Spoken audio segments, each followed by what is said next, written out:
जय हिंद। आज का जो टॉपिक्स है ये भी पंचायती राज व्यवस्था से संबंधित है। आपको एक बात बता देते हैं कि हम जानते हैं कि भारत में कोई भी जो आपका जो है सिस्टम बनाया जाता है, कोई निकाय बनाया जाता है, तो उसके लिए हम समिति गठित करते हैं। जैसे कि पहले बार हम बता चुके हैं कि अशोक मेहता समिति की बात थी, ठीक है ना। अब की बार एक और समिति बनाया गया, जी.बी.के. राव।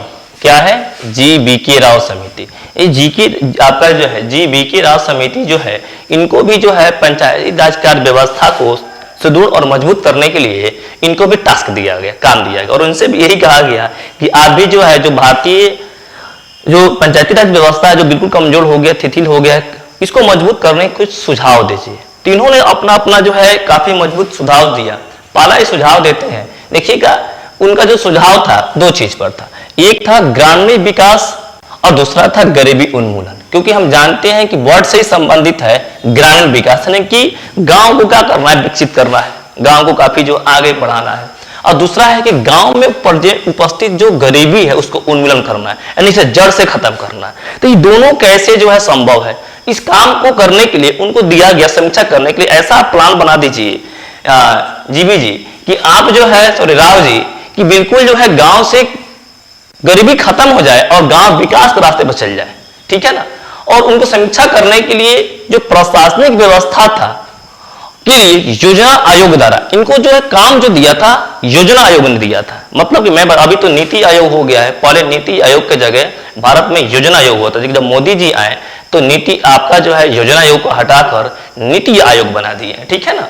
तो योजना आयोग द्वारा 1985 में, कब 1985 में जी.बी.के. राव जी की अध्यक्षता में एक समिति गठन किया गया। जब इस समिति की बात होता है हम ये समझेंगे उसमें जो है 10-12 लोग जरूर होंगे जो सबका अलग अलग क्या होता है, टास्क होता है, ठीक है ना। और उनको टास्क दिया गया कि जो पंचायती राज व्यवस्था है जो विच्छेदित हो गया है, टूट गया है, कमजोर हो गया है, उसे मजबूत किया जाए।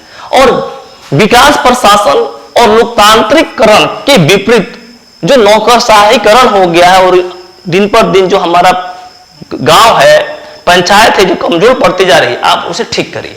और इसको ये कहा गया कि जो पंचायती राज व्यवस्था है बिना जड़ की घास है। बिना जड़ की घास का मतलब है कि जड़ नहीं है, तो सिंपल सी बात है, ये क्या कहा, ऊपर से आपको जो है हरियाली दिखाई नहीं देगा, मतलब नीचे इसका कुछ भी नहीं है, सिर्फ ऊपर से खोखला है। और खोखला को ठीक करने के लिए ये व्यवस्था बनाएगी। क्या व्यवस्था बनाएगी? तो उन्होंने इसको जो है पुनर्जीवित करने के लिए कुछ पॉइंट पर बात किया। क्यों? उन्होंने भी बिल्कुल जो है अशोक मेहता जी की तरह उन्होंने काफी रिसर्च किया, किसके बारे में, पंचायत के बारे में, और उन्होंने अपना जो है प्रतिक्रिया दिया। क्या प्रतिक्रिया दिया? वो भी यही प्रतिक्रिया दिया जैसे कि मेहता जी ने दे रखा था। मेहता जी ने क्या दे रखा था? उन्हें दे रखा था कि जिला स्तरीय निकाय होना चाहिए, अर्थात जिला परिषद को लोकतांत्रिक कर देना चाहिए।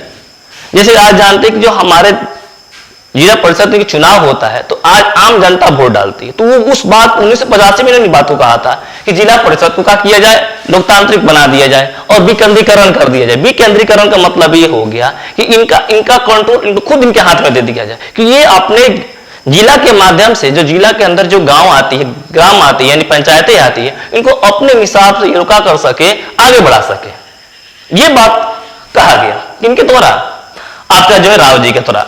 दूसरा चीज, जितने भी नियोजन के काम है, प्रोजेक्ट के काम है, डेवलपमेंट का काम है, इसका जो मेन यूनिट है जिला ही रहेगा, तथा जिला परिषद उन सभी विकास कार्यक्रमों को, प्रबंधन को मुख्य निकाय बना दिया गया, मैंने सिस्टम बना दिया कि जिला तो करेगा लेकिन लोकतांत्रिक तरीका से उसमें जो काम करेगा वो हमारा कौन करेगा, तो जिला परिषद करेगा, ठीक है ना। दूसरा, जिला और स्थानीय स्तर पर पंचायती राज समस्याओं को, विकास कार्य की योजना को चालू करना और देख रेख करने का भूमिका दिया गया। यानी कि किस गांव में कौन सा काम होता है, जैसे किस गांव में चापाकल लगा है, किस गांव में सड़क बना है, तो सड़क को जांचने के लिए, गांव के सड़क को जांचने के लिए, गांव के चापाकल को जांचने के लिए, या गांव में जो आंगनबाड़ी चलता है आज के डेट में, या कोई सामुदायिक भवन है बना है कि नहीं बना है, इस चीज को जांचने के लिए पटना से, यानी कि कैपिटल से, राजधानी से कोई अधिकारी नहीं जाएगा, जिला स्तर का ही अधिकारी होगा, उसे देख कर आएगा और रिपोर्ट का करेगा, देगा, जिससे कि बहुत आसानी से क्या होगा, गांव में विकास का होगा, संभव हो जाएगा। या कोई आपका जो है आपका रोजगार का माध्यम है, तो रोजगार का सृजन का जो हेड ऑफिस होगा वो आपका जिला ही होगा, इससे गांव का क्या हो सके, उन्नति हो सके।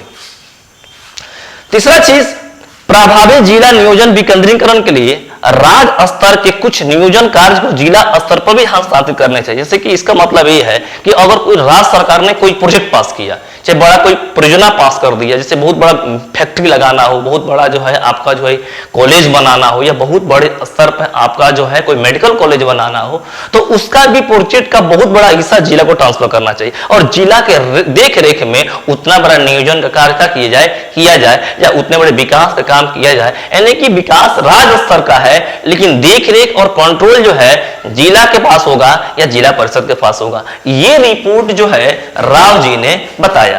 चौथा उन्होंने बताया कि एक जिला विकास आयुक्त भी होना चाहिए, उसका भी पद जो सृजित किया जाना चाहिए। आज के डेट में देखिए जो डीडीसी होते हैं, डिप्टी जो है डिस्ट्रिक्ट कमिश्नर होते हैं, उनका यही काम होता है कि जिला के अंदर जितने भी विकास का कार्य होता है, ये क्या करते हैं, डीडीसी क्या करते हैं, देखने का काम करते हैं।